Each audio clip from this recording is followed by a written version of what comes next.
Welcome to the Influential Personal Brand Podcast. This is the place where we help mission-driven messengers just like you learn how to build and monetize your personal brand. My name is Rory Vaden, and I'm the co-founder of Brand Builders Group, a Hall of Fame speaker, and New York Times bestselling author.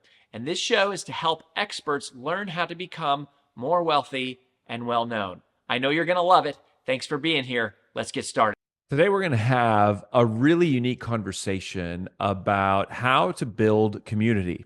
And we're going to be talking to Remington Ramsey, who is the creative force behind Real Producers Magazine, which started as this sort of regional media production and has become sort of a nationwide phenomenon. And he is reaching very specific into the real estate industry, despite not having been a realtor himself, and yet he has created this entire business. He is fostering this community, and he's doing it through a magazine. And so there are, over the years, there have been people who have done this really, really well, and it's a very unique model that has some specific intricacies that I want to talk about, and I want to hear the story because I think this could apply to all of you, even if you never start a magazine or desire to. The concepts and the tactics around serving a community and how your personal brand grows as the community grows is super, super relevant. So in addition to that, he is the author of a book called Agent Allies. And Remington was referred to me by one of my dear friends, the late John Rulin. And that was how we got to know each other. It was one of the last relationships that John introduced me to right before he died. And so Remington and I kind of took that and said, hey, we should get to know each other a little bit if John thought this was good. And John was right. And it's been an amazing journey to get to know Remington, to see what he's got going on. He's also doing live events. And we're going to talk about all the ways that he is supporting his community and how you can learn from him to do the same for yours. So Remington, welcome to the show, man. Man, two things, Rory. One, thank you. So three things. Two, I need to work on my intros because that's just super powerful. Well done. And third thing, I just flew back from Phoenix and I was thinking about you. I knew this show was coming up and I actively avoided all escalators and elevators. You'll be happy to know. Took the stairs every single time. So you should be proud of me. I am proud of you. I'm proud of you. The take the stairs movement lives on and lives strong. So, well, tell us a story about, you know, how did you get into this Real Producers Magazine? Because you were not an agent. Mhm. So, how in the world did you start this? What exactly is it? How did it start? And just kind of tell us the story, and then after that, we can dive into more of the mechanics of how it works and how you're monetizing it. But like, I'm curious Yeah. about how it all started. Well, you brought up our buddy John Rulin, rest in peace, one of a kind dude. And in Cutco, that's where we met, selling knives. And most people know that from selling knives to your parents and your grandparents, and then you quit. And that's Mm-hmm. what most people do. John and I were two people that said, "Hey, I think we can make a few more dollars and pay for school." So John went the business gift route, and I found the closing gift route. And essentially, I was in the specialty division called Cutco Closing Gifts, where I was selling one realtor at a time because if you can sell realtor knives, they give out their gifts. And when they run out of gifts, they buy more. So I was pretty pumped about that. The challenge was I was brand new to the real estate world. I didn't speak the language, and I didn't even own a house when I started. So I was very green. And through trial and error over the course of like the first 2 years, I was just learning about all the different facets of real estate and trying to grow my closing gift business at the same time. And what was crazy is I was actually doing really well in terms of sales. I was growing the And business. just to be clear, when you say closing gift, you're talking about the gift that the agent gives to their client, like in their new home. Hmm. Congratulations for buying a home. Here's a set of knives. Yeah. Hopefully, thanks for doing business with me. That kind of thing, right? Exactly. They would engrave their name, Rory Vaden, Remax, cell phone, here's your knife. And the point of the whole thing was to brand with a gift that they would use every single day so that they would remember their realtor. So it's phenomenal. Cutco prides themselves as being the largest closing gift company in North America because there's no one else who's doing this. The second place is like gift bags and bottles of wine. So I loved it and I was doing really well. And I felt like I was selling a bunch of knives and breaking records, but at the end of the year, I didn't have a ton of money to show for it. And it was because I was spending all of my money back into the business, trying to figure out who the realtors were that could afford it, and then spending more money on marketing to gain those relationships. Got So it. that's where it all started. That's how I got into real estate. So you were trying to And figure out who the top realtors were going, if I could build a relationship with them and then they sell a whole bunch of homes, then I sell a bunch of knives like in the wake. Yeah, well, I mean, not only that, like if you look at Indy, there's 10,000 realtors in Indianapolis, 1.8 million people, 10,000 of them have their real estate license, but half of them won't sell a home this year. And it's true across the nation. Like that's kind of real estate's the largest trade organization in the world, but 2 out of 3 that train to be a realtor this year will not be here this next year. So like essentially it's a very high turnover rate. So as a vendor, that's really frustrating because you spend all your time like taking these guys out to lunch because they love free lunch because a lot of them can't afford lunch. So I'd be out there on these free lunches spending my money and they're Yeah. not getting any knives because they can't afford them because they're not doing any closings. So that was an aha moment for me. And that's really what birthed the idea of Real Producers. Mm-hmm. Gotcha. Okay.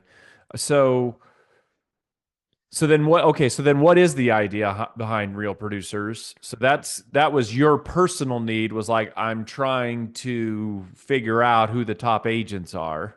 Yeah. So then what you start putting together a magazine for them? Well, the magazine came second. What came first was the events. So I was essentially going to all of these sales meetings and lunch and learns, bringing bagels and donuts and various bread products because that's apparently what the realtors want, Mhm. and not getting anywhere because the realtors that showed up to their sales meetings were the new ones that, again, weren't selling the homes. And then I would go to the bigger events where the awards banquets and the CE were, and I would spend like 500 bucks, $1,000 for a booth. And they would give me that card that says, "Hey, stamp this so that everyone comes up to your booth." Well, what would happen was I'd be trying to sell the one realtor who wanted my knives, and 10 other realtors would interrupt me saying, "Can you stamp this? Can you stamp this?" And before you know it, they're all in their CE, and I'm just staring at all these vendors for hours because there's no realtors at my booth. So frustrated and thinking there's got to be a better way, I created my first event. I called it Turkey Time. I gave away 8 turkeys and a carving set, and I sold more knives in that one event than I had the previous 2 weeks. I was like, oh, okay, I need to host my own events. And so that's when you talked about the book, like I basically go into the journey of how like I created my own events that took out all the stuff that wasn't working and sorted out the realtors that hadn't actually become professional yet. What I mean by that is they're not good at it yet, and so they waste the vendor's time and frustrate the industry because they might not even be here this time next year. And so the vendors are after the top realtors who have shown that they can do this year in and year out, and they take care of their vendor partners. So that's what birthed the idea is like, I'm going to do my own events, and then we're going to create a magazine to be the face of it. Okay, so just to double tap on the events for a second. Hmm.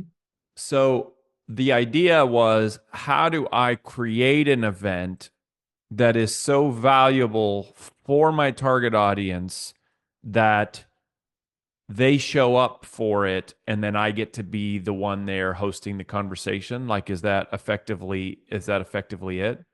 Yeah, instead of attending other people's events where they don't really have the same priorities of value that I would, I need to create my own events. Jay Papasan talks about this build your cathedral concept. And instead of going to everyone else's, you build something that creates them wanting to come to you. And this doesn't just have to be, a salesman selling knives. You could do this with anything if you have the right value. But yeah, I created an event where we brought them to me, and then any realtor who was already using me for my services also brought a friend. So now you can duplicate it, which I know is a principle you talk about. Mm-hmm. Mm-hmm. So were you selling tickets to this event or was it No, free to come it to? was free for the realtors, and that was the other light bulb. This is kind of what led to us with the concept of the magazine, because I got the party paid for by the vendors because they knew I would bring the value and get the right realtors in the room. So when the magazine came about, I basically sat down with 50 real estate professionals. I said, I know it's 2015 and print advertising is dead, like everyone says, Yeah, and that's what I want magazines to are get to dead. is like why Yeah. in the world would you go into print magazine and yet here you are crushing it with this business? Because it's never not going to be cool to be on the cover of a magazine. Now, here's what's interesting. It's 2025 as we're recording this, and print's actually back. There's a lot of like Gary Vaynerchuk's talking about how print mediums are back, niche products are back, magazines are actually a big deal. I think what happened was social media and internet blew up and got so crowded that these niche products are cutting through the noise, and people want to feel it again. They want to feel the paper books, they want to feel the magazine.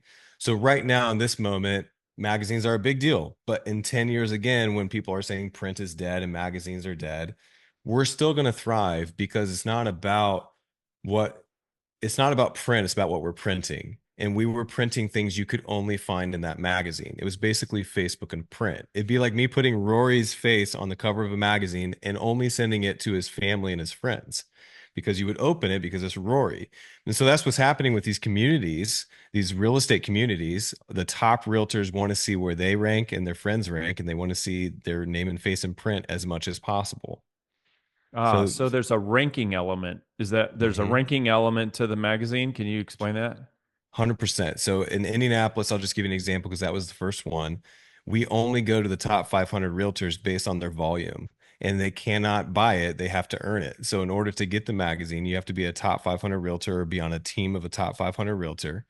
And then it is a free magazine. So every single phone call that a realtor gets, it's somebody selling them something. Realtors are constantly being bombarded with sales calls, but we're the ones that call them and say, hey, we're doing this all for free. The vendors are paying for this.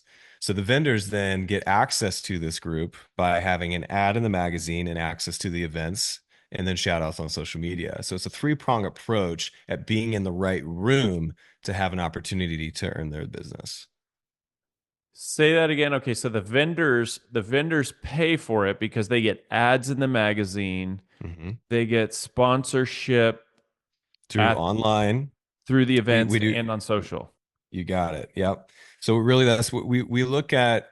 We look at what creates an environment where someone would go with you. Like if you're a top realtor and you've had your relationship with your mortgage lender for years, but the person you recruit on your team is brand new and they're still making the relationship. So even the ones at the top, these vendors are making sure that they're staying in front of in the right room. I say this all the time. It's better to be in the room than it is to be good at your job to get the initial business. And what I mean by that is if you just stay in front of someone constantly, when it's time for them to make a change, the first person they think of is you. And it's not because you're amazing and you get things done on time because there's 10 other people that do that too. It's because you're standing in front of them at the time they need you.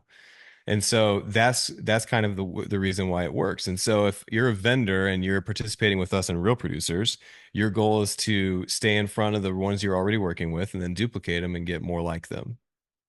Yeah, so I want to go back and underscore that. So you're saying effectively that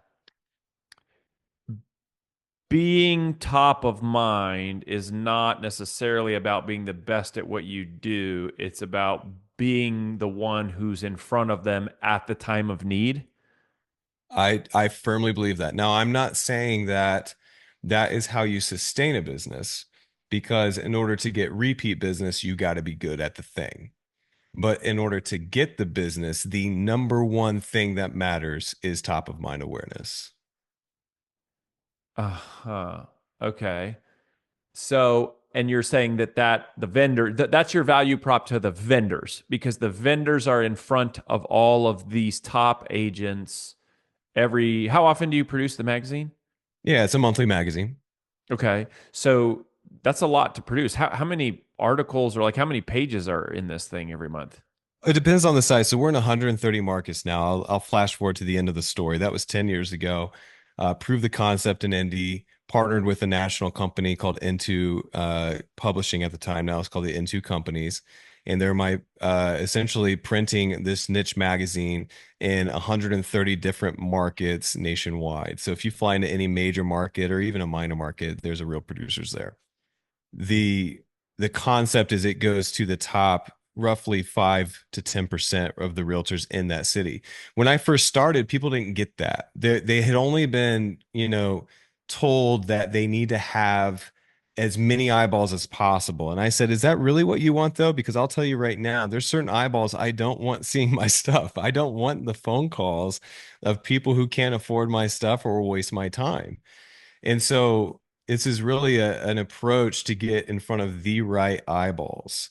And if you're going to advertise and be a partner with us in Real Producers, you understand that it's not a pay-per-click model.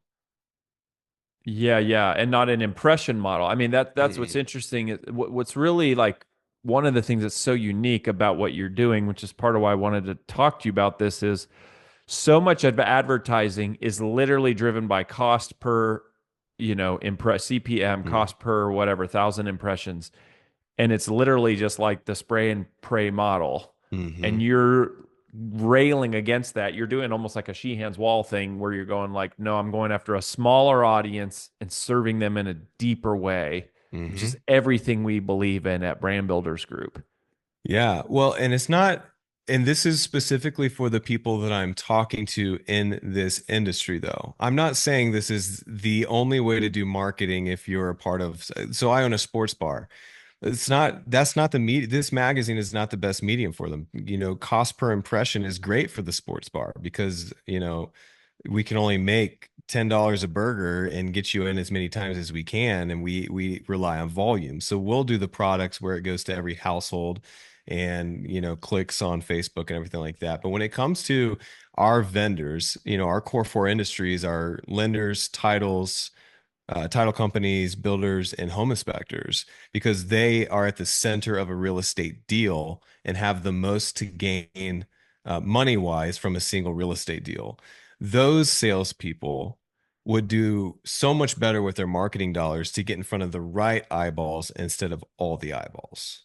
And so Hmm. that's what we preach to those guys. Well, yeah, and I would say, you're talking about real estate here, but just like rounding it out for everyone listening, most of the people listening here are in a mode where they're like, if you're an expert of any kind, by definition, it's like you're dealing with a higher level, a more narrow niche, like a smaller group where you're a more targeted audience that you're going after.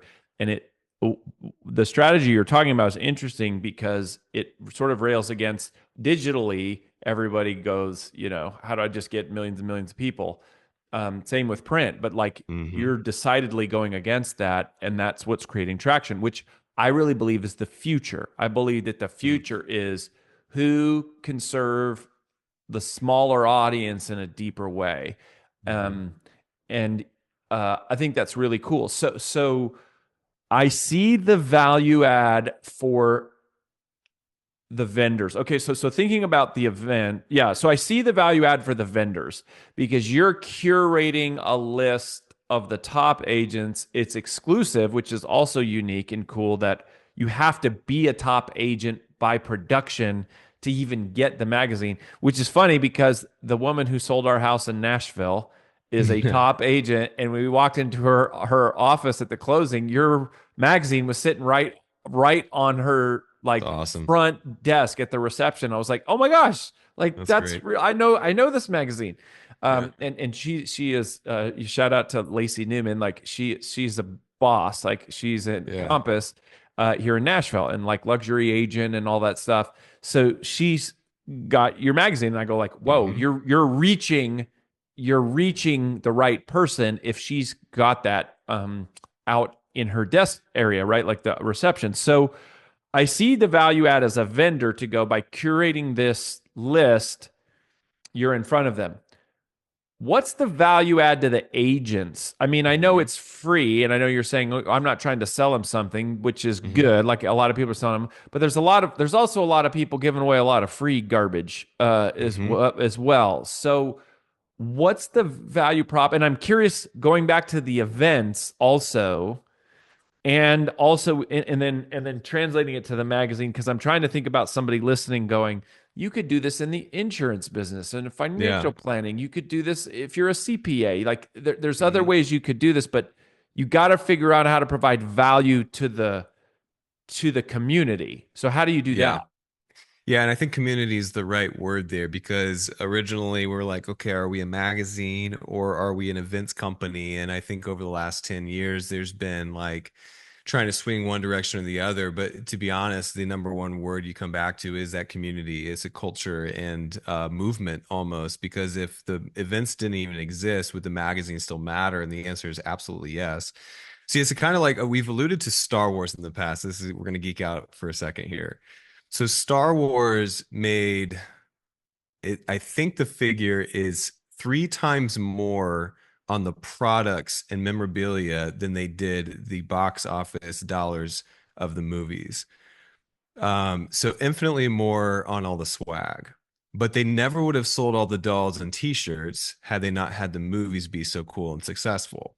And so the magazine is at the center of what we do. Like being on the cover of a magazine, seeing your friends, seeing where you rank, seeing the stories, that's always going to be at the center. But all the other stuff that we do that really reflects that is little bits and pieces that add up to a ton of value that are within this community. So your original getting back, you asked like three questions in Well, there. it's really going, what are the how do you be Why does a create the realtor care? yeah, like, and how do you That's make the your big stuff question. valuable? How do you make the magazine valuable? How do you make the Yeah. events valuable? The ranking is super interesting. Yeah. So, let's So tape.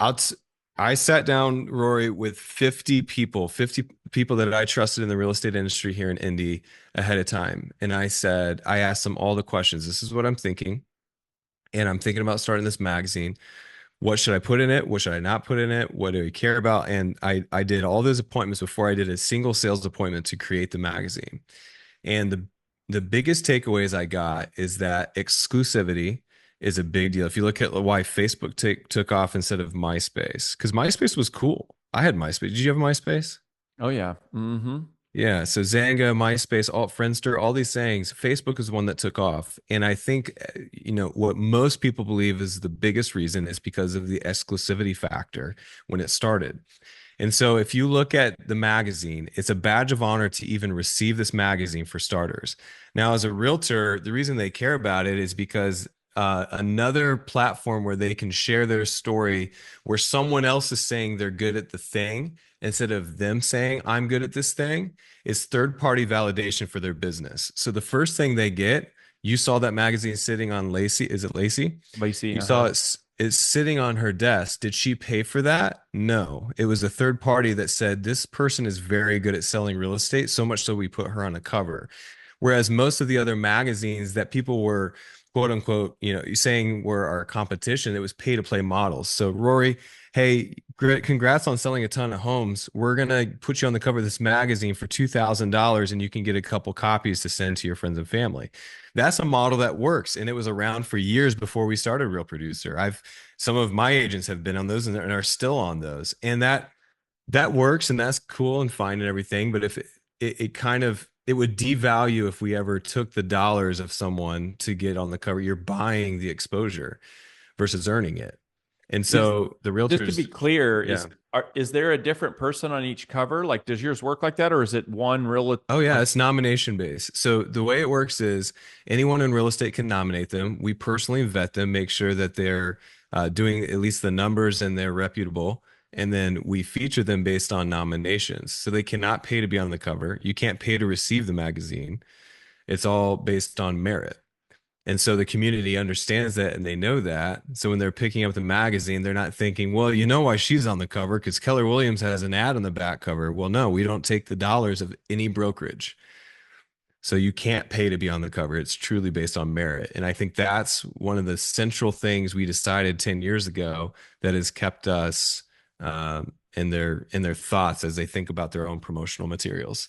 All right. So, but then is one agent on the cover nationwide every month, or No, are there different agents in every market, or how granular is the cover? it's granular as the market is. If you fly into Indy and you don't know anyone in Indy, you're not going to know who's on the cover. Only the people in Indy care about who's on the cover because it's a magazine based for the Indianapolis realtors. The top 500 realtors in Indy get it. The top 500 in Nashville get theirs. Now, that's how Wow. it started. And if you look at our 130 markets, it's a different realtor on the cover of every single one of them. But this event we're doing here in September, that's why this event is such a big deal. And I'll sing your praises a little bit, give you some flowers. You're speaking at this event. It's the inaugural first event, RP Elevate. Come see Rory speak live. And the reason it's such a big deal is it's the first time ever we're joining all those markets. And we realize that the networking, because another one of your questions, you basically asked without asking, why do realtors care about this? Why do they care about a magazine that's all about them? Well, first of all, I mean, healthy ego is a real thing in real estate. I think we all know that. So we want to see our name and face in print. But I had a realtor at one of my master classes say during right after COVID, he said the Indianapolis market was super hot, and for the first time ever, there was multiple offers on listings, and they had to decide who am I going to go with. And this realtor, his name is Alan. He said the reason why I beat other agents on all of these deals was not because I had the higher price or even the better offer. It was simply because I have done enough networking with these realtors. They trusted me to get the job done and they trust me to do it right. And so I won all these deals that everyone else lost. And I think that kind of encompassed our thoughts here. It's not just realtors showing up to events to get their free prizes and free lunch and go home. They really want to know these other agents so they can improve the industry together. And I Mhm. think that we're at the center of that conversation. Yeah, it's interesting. I'm actually speaking at an investors conference here in a couple months, and they were telling me the same thing, especially like when you're like putting deals together, that they will buy properties and they'll get those properties for a lower price because the seller believes that even though you're offering less money, they're more convinced that you'll get the deal to go through and that it'll Hmm. get done right, it'll get done fast, and that like it will actually happen. Yep. That's a fascinating part of a personal brand is to go, you don't even have to have the best offer. They just trust that you're going to get it done and get it done right. And you win business because of that, even if you don't have the most money. Yeah. And especially if you're a likable person in the process, people want to go with someone that they know, like, and trust. I think we undervalue that likability factor. We know and trust is a big deal. But that likability factor is so big when it comes to sales, because if you're going to be in the trenches with this person, you better enjoy it. Otherwise, they might go with the other deal, even though it's not as good of a package. So I totally believe in that. So then just to be clear, if you have like 100 plus markets, Hmm. and the cover only belongs to the people in that market, you really have like 1,200 covers a year because it's like Oh, yeah. 12 different ones in each market. And that's part of why they care is they actually know the people on there. And Yes. then how often do you do the rankings? So the rankings we reset every year. We're not trying to send the magazine to different realtors every single month based on their last month's Sure. production. So this month for real producers, everyone's in a tizzy because we're redoing the list in January for this calendar year, and it's really exciting because we send out the badges. We get these little digital badges that says I'm a top 500 realtor. And so this is a fun month for us. But yeah, it's for the entire calendar year based on last year's production. So to give you an idea, you have to sell about 9 million. Number 500 is right around 9 million in Indy, Mm-hmm. all the way up to 150 million. Uh-huh. For like the number one spot. Hmm. Uh-huh. Last year we had someone do 180 million on 179 houses. It's never been done before. His name is Mike Deck. So he averaged $1 million listing where most people were averaging 300. So it was pretty phenomenal. On He like definitely made the 180 cover. listings. Yeah. Wow. Yep. That's awesome. So then Okay, well, okay, so the ranking comes out once a year. What Mhm. about the rest of the year? Like, what else? Because like that makes sense to me to go like I would be like, where did I rank? Where did my friends rank? Where does my Yeah. team rank? But that only is once a year. The Yeah, and other some of our 11 months, you got to put something in there to make them pay attention, other than the cover. well, the content is all about the realtors. So we have rising stars, we have leaders, we have personal pieces, and we also do stories on our vendors too. And the vendors love us, and the realtors actually appreciate that too because they're getting to know these vendors on a deeper level versus just the guy that does my carpet cleaning. So philanthropy. I mean, there's so much content. Here's the key. The biggest rule with real producers is that we try to have as little content that can be Googled as possible. Less than 10% of the magazine content can you actually Google to find the answers, which means that the majority of content is unique specifically to that issue, and the story cannot be found elsewhere. So the cover story, the rising star, the leaders, people having an impact within the philanthropy, like they're very, very unique stories within the real estate community. And we do some fun stuff too, like stats. Like we do have standings, quarterly standings, monthly standings. That does update.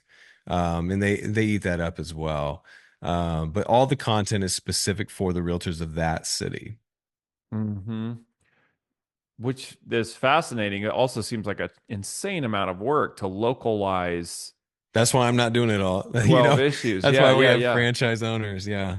So, and then, okay, so then, in terms of monetizing this, hmm I think this is really cool. So you obviously are monetizing through the vendors. That's how the magazine is paid for. You're not selling subscriptions, you're giving them away. The vendors are paying the bill here to get in front of everyone, and they're paying the cost of operations and all that sort of stuff. How else do you monetize? Events? Is that still the other big thing? Sure. Yeah, we make money off of the events. We actually, for the longest time, just to be abundantly clear to the realtor, we didn't have any ways to make money off of the realtors. We really wanted to establish that you can't buy your way into the content. Once we established that nationwide, we started creating ways because they were asking us, we want extra copies of this. We want just our stories. We want booklets. So at that point, we decided, okay, this is an opportunity, and we do little promos, little mini magazines of just their story where they can buy 100 of them and leave behind at open houses and things like that. Obviously, digital marketing has taken a shape differently, so that if that's going to be part of the geofencing and Google Words, like that's a part of the package as a vendor. So there's lots of other ways, and then obviously RP Elevate coming up is a national event. That'll be the first time we've done that. But if you look at us, real producers for 10 years, my dream was to have a seat at the table with trusted real estate brands. When you think of big brands that people look to for whatever. Now, Zillow is a very polarizing brand, but everyone knows Zillow. I think we're finally at that point where, especially within the top realtor community, Real Producers is a logo and a brand that everyone knows and trusts. And this last year, with NAR really struggling with those lawsuits, they need a trusted voice within real estate.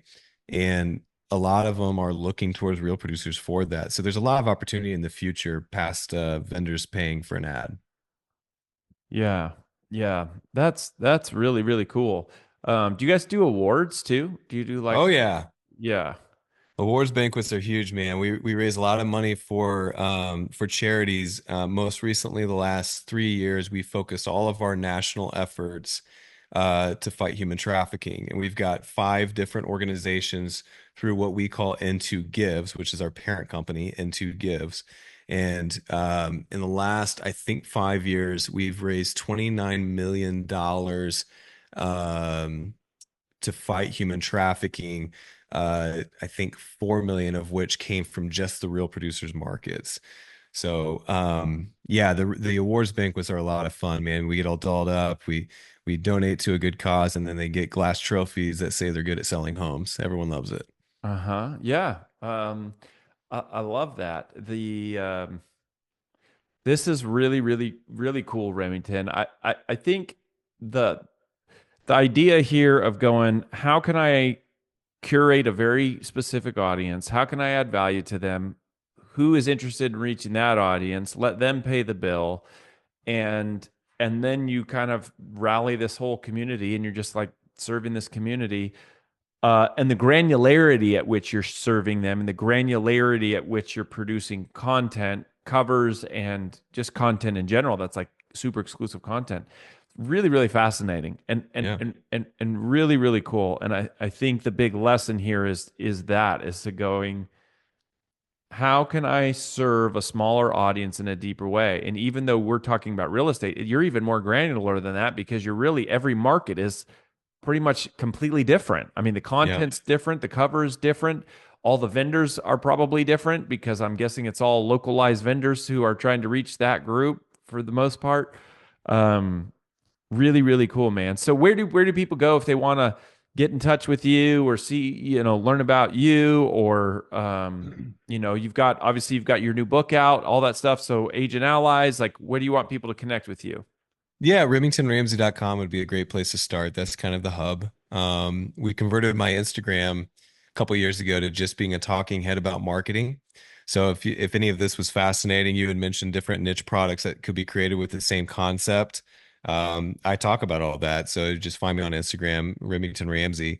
But the book Agent Allies is literally just my story, like a deeper look at how, as a vendor, you can use real estate agents to build your business a lot faster. Like if you think about any vendor or service provider, like if you were to start a moving company tomorrow, Rory, instead of doing a billboard or a commercial or advertising the masses, my argument is you should advertise to the realtor, because they're the ones that know who's at the center of the move, and you're going to get 100 people with advertising to one instead of just one. So the book is really an effort to bring vendors and realtors together to improve the industry and get better at sales just in general. So it's been a lot of fun. Number one new release in real estate over the last couple of weeks. That's really cool. That's really cool.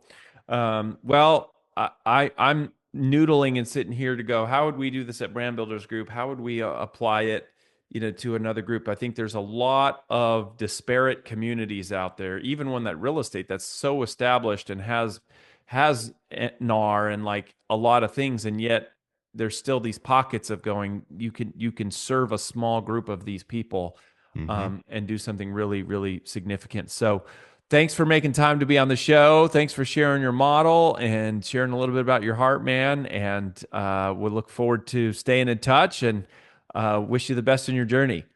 Thanks for having me on, Rory. I told you before the show, but I'm a huge fan. I love your work, your books, and strong man of faith, like leading the way, leading the charge on all those reels. Just keep it up, man. Thanks, brother.